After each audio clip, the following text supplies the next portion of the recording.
Welcome back, everyone, to Gateway Tailgate, your St. Louis sports podcast. Happy Easter and happy 420. Whether you celebrated Jesus' big day with the family by dressing in your favorite pastels and hunting for eggs, or instead you demolished every bag of hot Cheetos in sight with your roommate Kyle, or even if you are roommate Kyle, we're happy to have you along for the show. I'm Sean. That's Adam. Say hello, Adam. What's up? And to complete the trio, that is also Kenny. Hello, Kenny. What's up, guys? This week on the show, we're going to run the gambit of all St. Louis sports. So St. Louis City SC gets hosed again by VAR. At this point, we're starting to think the refs have season tickets to our suffering. The Cardinals can't buy a win outside of Busch Stadium unless the opposing bullpen is made of cardboard. And the Battlehawks took their talents to Arlington, but did the offense actually remember to board the plane? We will definitely cover that. And of course, the big story in the city, the Blues kicked off their playoffs with a tough Game 1 loss to Winnipeg. But first, before all of that, let's take a look back as we always do with This Week in St. Louis Sports. And that's Kenny's cue. Seriously, you Yes. I told you I was going to be no help today. I put your name is listed on the drive on the first one. We're cutting all of this out. No, we're not. Yes, we are. No, we're not. Hold on. I don't even have that pulled up. You guys are such... Oh, my Oh, God. no. This is going to be fantastic. Do we have a cutaway for this, Sean? I'll find one. I'll think of something. Okay.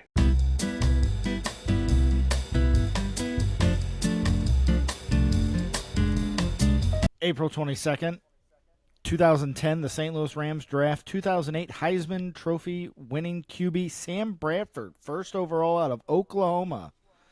He turned out great, boys. So That was the beginning of the end for the St. Louis Rams. We just all didn't know it. correct. April 23rd, 1952, Bob Kane of the St. Louis Browns and Bob Feller of the Cleveland Indians each pitch a one-hitter as the home team wins 1-0 at Sportsman Park in St. Louis. I don't know why that's such a big deal, but that's what came up. Fantastic. And April 26, 1992, St. Louis Cardinals Ozzie Smith steals his 500th career base. And that's where we're going to do our trivia for today's Around Ozzie Smith. Can you guys tell me what round Ozzie Smith was drafted? And a hint, there's multiple answers to this question. I'm going to go 9th. Kenny. No, I know he was drafted out of high school, and it was late. I want to say it's like the 18th round, but he also went to college, and which probably means he was like I don't think he was a first-round pick. I'm going to guess he was probably fifth round. Okay. 1976, he was selected in the 7th round by the Detroit Tigers. They could not agree on a contract. Smith wanted a $10,000 signing bonus, which today would be about $55,000. The Tigers would only offer him $8,500. So he returned to Cal Poly for his senior year, and then he was drafted in 1977 in the 4th round by the San Diego Padres. So close, Kenny. It was close. So let's lead us off.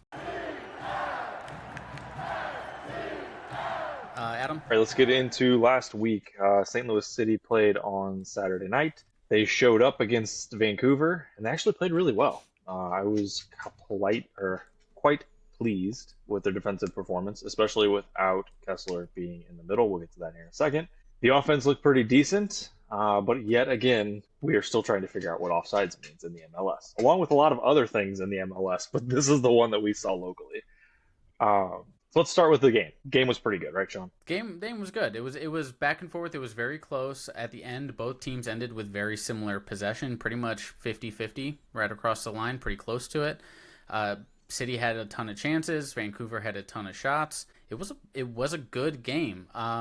The outlier stat that I want to point out, the difference between the two teams is that even though possession was basically 50-50, Vancouver had 90 total passes more than we did. That kind of tells you the style of the two teams. Vancouver is a ball-heavy style team, and they're very good at what they do. They're probably the only other team that's better than them in the league at it is probably Columbus, and they might be the best in North America at it. We are not that. We play a style of sit in, absorb, and then try to attack on the counter. The problem is we're not very good at attacking on the counter right now. And then when we do get those chances, and we do finally put the ball in the back of the net, we get screwed by VAR again. Yeah, and that brings us to the one goal that we scored. It was a goal, despite what the MLS likes to say. And guys, I just want to read this verbiage that the MLS released. And of course I'll butcher it, so Just bear with me. The defender in question made an instinctive stretch or reach for the ball, which was resulted in limited control of the ball. While this was a deliberate action by the defender, by law, this is considered a deflection and not a deliberate play. The VAR was correct to recommend a review for offside in the attacking phase of play. The referee was correct to accept the recommendation and disallow the goal. So it was deliberate, but not deliberate, but it was deliberate, right? According to MLS and Pro, yes, that is exactly it. A deliberate action is not a deliberate play. If anyone can tell me what the hell that actually means, I would very much appreciate it. But essentially what happened is Klaus tried to play a through ball through. A defender for Vancouver took 2 steps to his right and then did like a slide tackle to intercept the ball. It went off of his foot, fell to Vollum, who was in an offsides position. Vollum crossed the ball over to Hartl. Hartl took it down 1 touch and then hit a second touch in the back of the net. Should have been a goal. Apparently, taking 2 steps and then a slide tackle to intercept a pass is not considered a deliberate play, according to Pro in MLS. If it was a deliberate play, then offsides would have reset, and Vollum would not have been offsides. That's the dumbest shit I've ever heard. I just don't understand why it has to be so difficult. I mean, like, it's almost like, I almost want to say it's like the 2-line pass in hockey. You know, like, it's a rule that's there that made sense but didn't make sense, and it was how many lines could you cross, but at least you knew there was 3 lines, and you couldn't make a pass across 2 of them. In MLS, you have no idea if you're onside or offside. The rule is in place, and it's written like that. Like if Kenny, you're the defender, and I'm trying to play Adam the ball. Adam, you're in an offsides position. The rule is in place, so I don't just ping a pass off you. Right. If Kenny, you're standing 5 yards in front of me, I just ping a pass off of you as hard as I can. It happens to deflect to Adam. Adam's now in an onside position. That's the entire point of the rule. But I've rewatched that play countless times at this point. The defender takes 2 steps towards the ball and then outstretches his right leg as far as he can with the sole purpose of intercepting the pass. That's as deliberate as it gets. So in theory, it should reset offsides. Vollum's no longer in offside position, and then play just resumes, and the offside line now starts from Vollum's foot. Vollum has the ball. I don't understand the reason. That sounds honestly like a ChatGPT AI description of that Pro put out to try and cover their own ass. It's a CYA move, in my opinion. Doesn't make any sense. And it doesn't make me feel any better about their ability to ref games and especially ref games from Dallas, from 1,000 miles away in a broom closet while watching a game on TV. It continues to anger me and piss me off. Was it called on the field? I'll apologize. I was in KC this week. I didn't watch the game. It was not called on the field. Okay. It was called a good goal. So, by logic, my logic, like referee logic, umpire logic, then the call should have stood. So why is it not treated like the MLB and NFL, that if they can't prove it without a shadow of a doubt, then it needs to stand? Because from their description that I did read on Twitter, which sounded like absolute bullshit, that should have just stood. I think it has to do, in my opinion, like reading it, like that was exactly the thought that I had, is that how do you overturn a play that has to be conclusively turned over? The only thing that I could think of is that they weren't really classifying it as a possession. But it doesn't matter because he made a deliberate play to play the ball. Like it wasn't a shot that deflected off of him or anything like that. He tried to get the ball. Exactly. That should have eliminated. I guess where my stance would be this is, if that play was on, let's say this is a different scenario. If that play is onside and that defender makes that same play and that ball gets deflected out of bounds, would that then be City's ball? Correct. Yes. Yeah. Then they fucked up. Yeah. Yeah. And even to your point even more, Kenny, VAR was supposed to be a rule or a tool, implemented specifically for clear and obvious errors. And obvious being like the key word in that phrase. They had decided on the field that this was a goal. So how is it clear and obvious to reverse that? It's 2 weeks in a row now where I'm sitting here just saying, I don't know how they saw that. And at this point, I'm done with VAR. Maybe that's like a scorched earth take to have, but I'm so done with it. It is killing the joy of the game. It's not clear. Yeah, that's the big problem with it. The whole point of soccer is it's supposed to be fluid. The ball's always in play. When it's not in play, you add that time up. You play that time. There's not these long stoppages. Just that point alone, VAR is completely killing the game. I have to stand around and watch these morons sit there and with a hand up to his ear for 2 to 3 minutes while he's trying to figure out if it's a goal or not. Then I got to watch this idiot run over to a monitor and watch what I just watched 6 times. Why am I doing this? It's just a waste of time. Yeah, if anybody needs to adapt to the XFL rules, it's the MLS. The one other issue that City does have, apparently, it seems to be becoming more and more prevalent as we get through really the history of this team. What the hell does this team do in training? Henry Kessler goes out with a hamstring injury. It's reportedly a grade 2 hamstring strain, which is really tough to say when you can barely talk as it is. But what are we doing on Fridays? We have Kessler that goes out with this. We repeatedly have an issue with Nielsen going out in training. Repeatedly have an issue with other guys going out in training. Our goalkeeper goes out in training. The rumor has it is they play a full 11 on 11 on Fridays. That should not be happening going forward, if that is true. Yeah, there's no way. That's bad. I mean, I never played pro. I played in college. When we would have a game on Saturdays, Fridays was video walkthrough. Why is it not the same at the pro level? If you play 11 on 11 on Friday and you're going so hard that you injure yourself for Saturday, like, that's clearly on the coach. Like, that's also probably on Lutz, too. Like, there has got to be something that gives.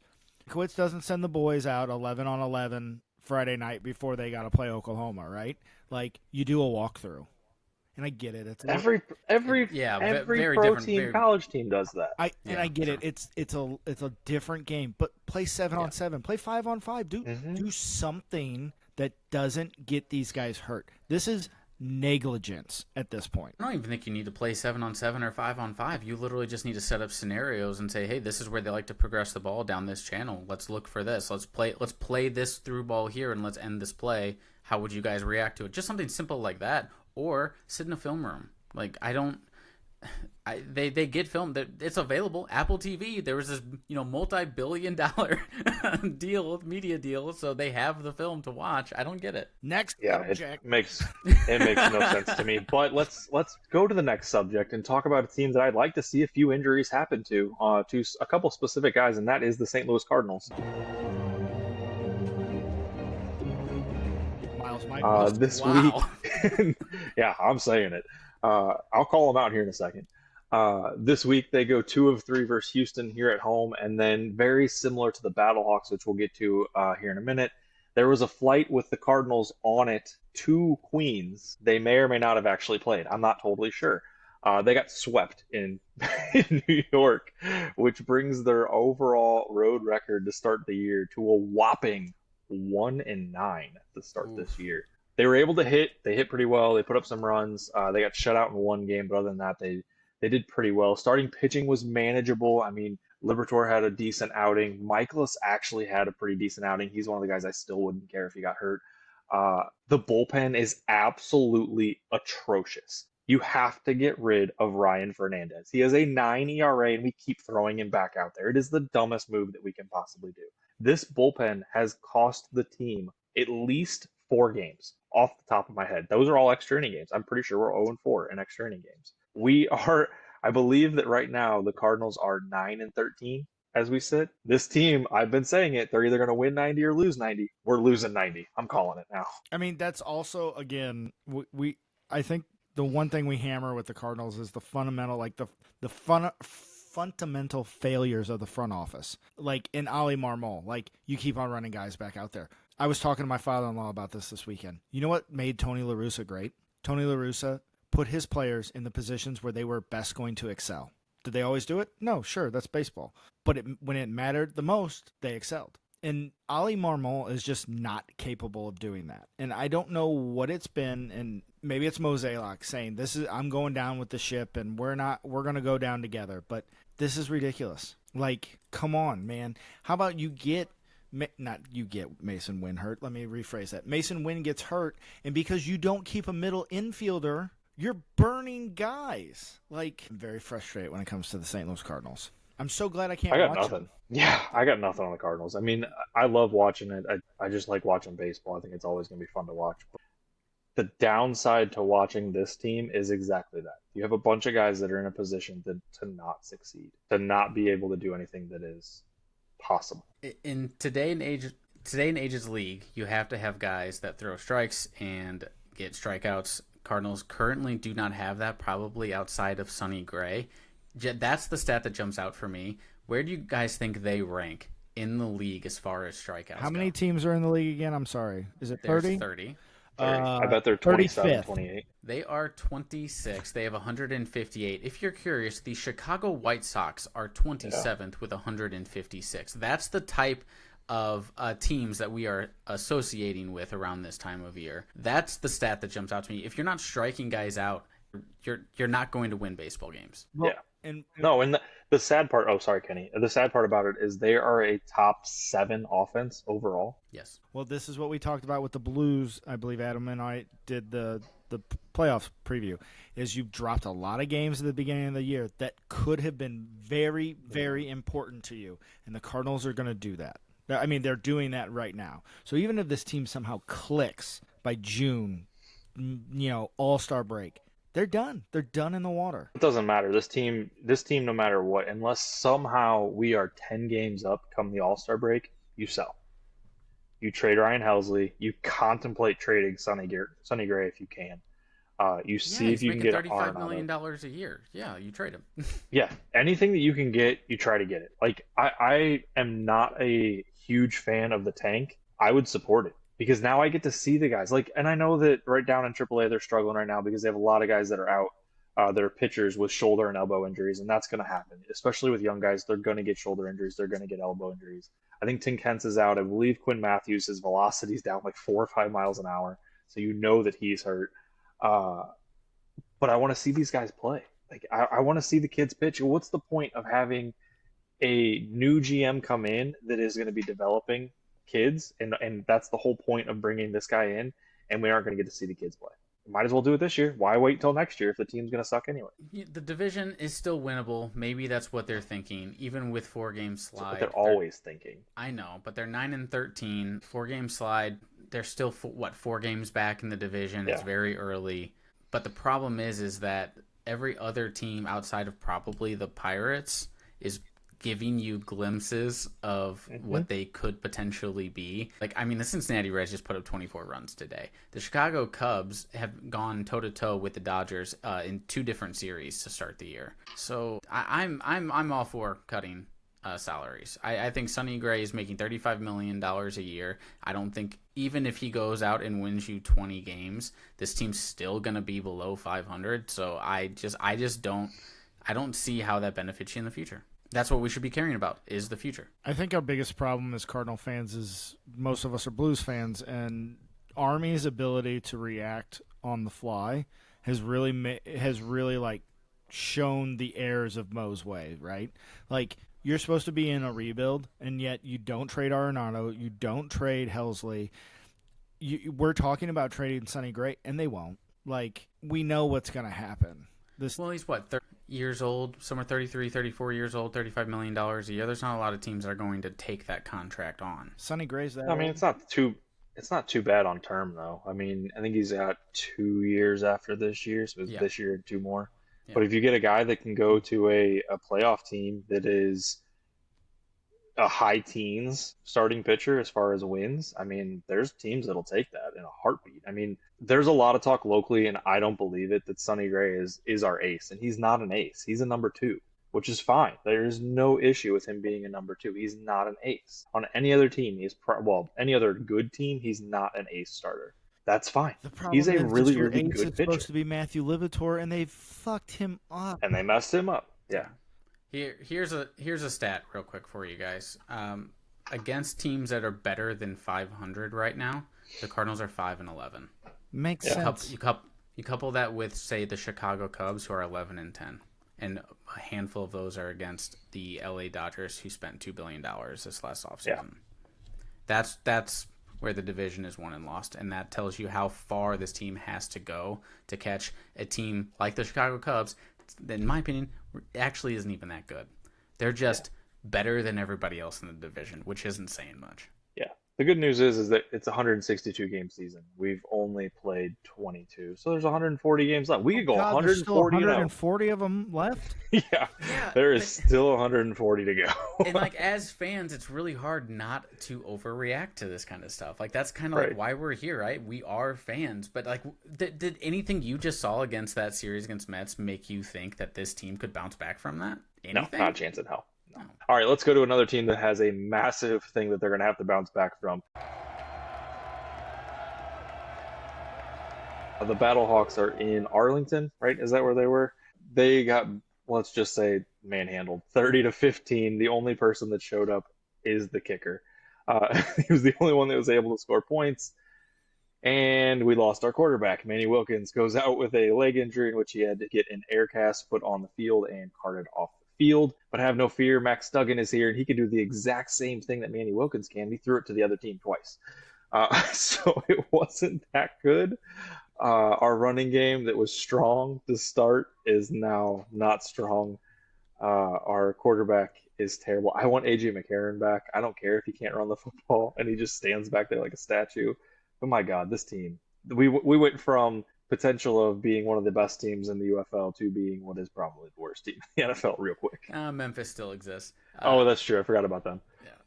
I mean, go ahead, Getty. If you're a fan and you just heard Adam's description, you would have not known that the Battlehawks marched at the end of the game and they happened to throw an interception where they could have pulled ahead. It was 100-yard pick six. It doesn't change the fact that the Battlehawks marched down the field right there. Like, they were going for, most teams go for 2, so potentially the tie or the win. So you really kind of, made it sound worse than it really was. Yes, it looks bad. They should have blown away the Renegades. That I agree with. There is something wrong with Jacob Sailors, but I think you need Hakeem Butler back desperately, because if the offense can not stay on the field, what good is that defense? So this feels, like the classic, the defense is out of this world, but because they're constantly on the field, then they're going to wear down. And you know what? It's a short season in this league. They play what, 10 games? 10 games. You don't have time to turn it around. It's now or never. We're very doom and gloom lately on like all of these teams. This went downhill real fast. Really I was putting this rundown together, and everybody lost. I wanted to just jump off the cliff when I got done with it. I feel a little bad, but man, that losing to Arlington is mediocre. There's not a lot of time to turn this team around. Ouch. The division is probably the best of the two, by the way. The best teams are clearly in the XFL division is the name of it, right? Sure. I know it's the XFL. Yeah. So it's a uphill battle. And we got Max Duggan, who didn't do too bad in the national title game. Let's go to a topic that seems to have a little bit more positivity. Even though it started out with a loss, the Blues started the playoffs round 1, game 1. They lose to the Jets. In my opinion, they played really well for 45 minutes. Yeah. They were able to get the lead. They were up 3-2 going into really, like I said, halfway through the third period. And then it went downhill. They had one shot, I believe, in the last 22 minutes, which included the second period, obviously. And the Jets were the Jets. You can't let that happen against the best team in the league.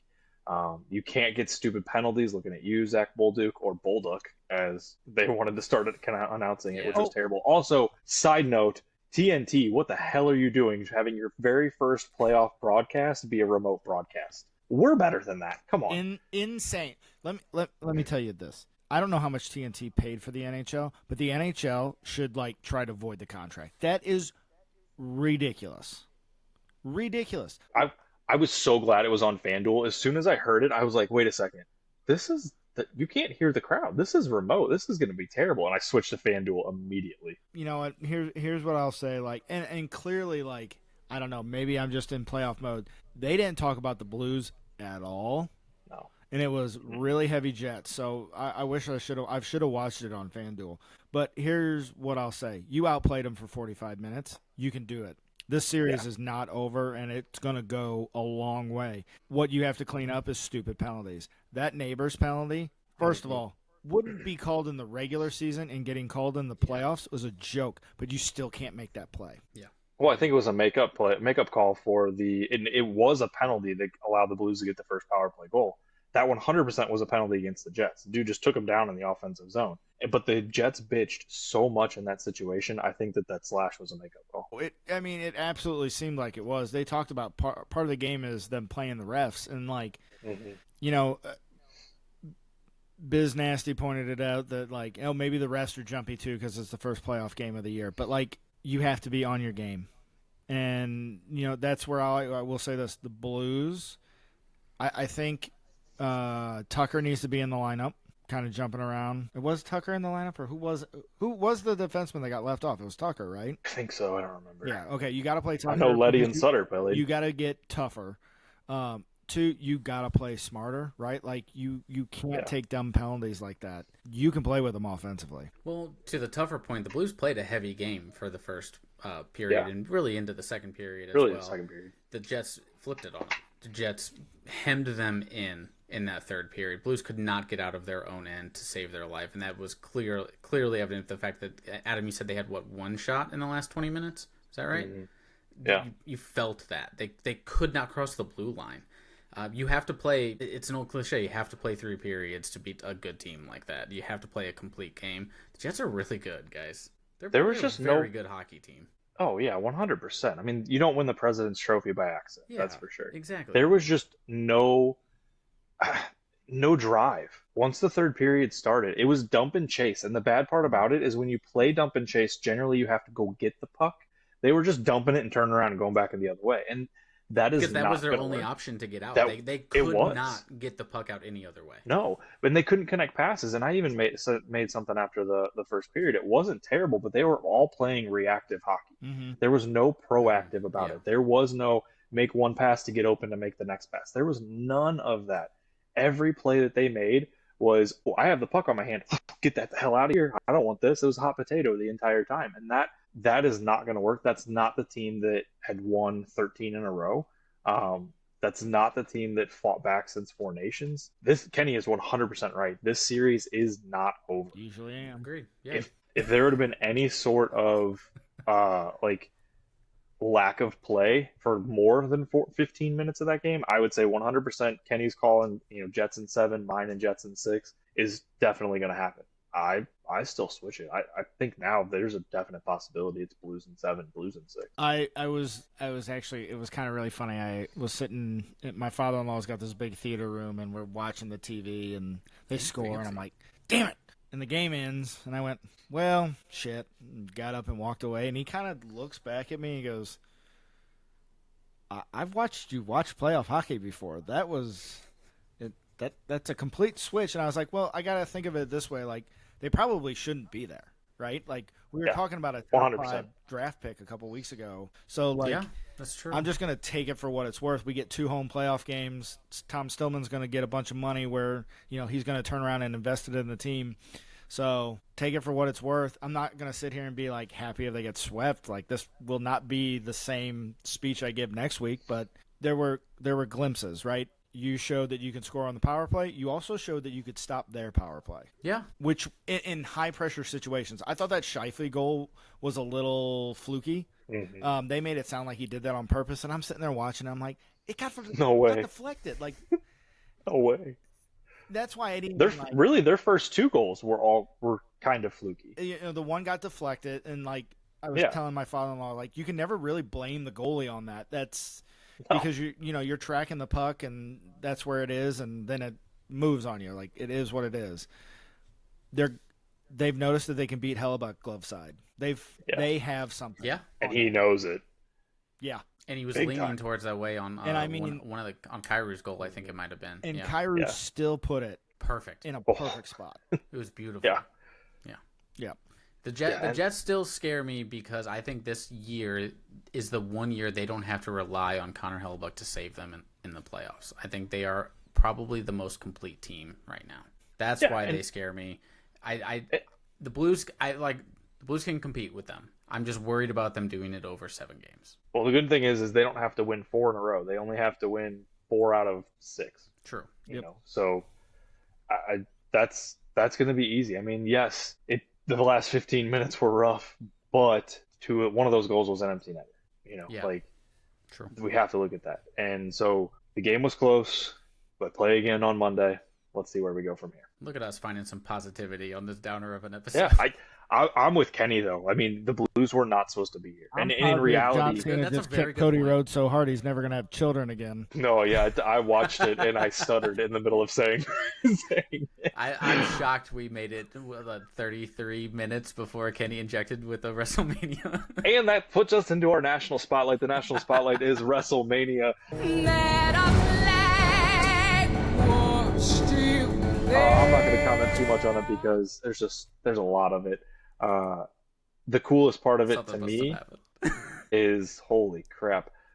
That's not how I thought that was going to end. If you don't know, by the way, if you're listening or watching this, Kenny and Adam are watching WrestleMania live right now. Yeah. That is something just happened. Dude, I can't believe they did that. So John Cena just won his 17th world title. Defeating Cody Rhodes in the main event. We'll go with it live. That is not how I thought this would end. Wow, almost like you scripted it. Well, yeah, no, but it's how it ended, not necessarily what it ended. I definitely could have seen this ending. But we're going to go back to the coolest moment that I have.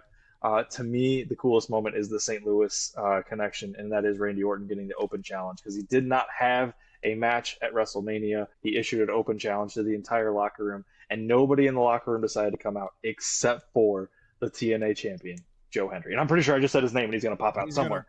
You say his name and he appears. There's like 2 people who's going to get that reference, and it's going to be me and you. So. Yep, 100%. So yeah, pretty cool moment. 2 days for WrestleMania. The coolest part is my kids actually being interested in it. Kind of takes me back to my time. So yeah, that's all I got. Kenny, anything else on WrestleMania? Dude, I can't believe it. And yeah. Seth Rollins, a Paul Heyman guy too. Oh my, what is going on here? So, okay. We might have to go live in a day or so for a full WrestleMania breakdown. All right. Something. Well, you know what? You can find us at YouTube, Gateway Tailgate Podcast. Make sure you like, rate, subscribe, do whatever. Click that, smash that like button, whatever it is. TikTok, Gateway Tailgate Podcast. I'm going to start posting our shorts there. Twitter is at Gateway Tailgate. Just Gateway Tailgate. Excuse me. Blue Sky is Gateway Tailgate. And then Adam, we're still locked out of the Instagram account. Still locked out of Instagram. Yeah. Cool. All right. Well, this has been another episode of the WrestleMania podcast. Thank you everybody for listening and watching, and we will see you next week. See you. Okay. Bye.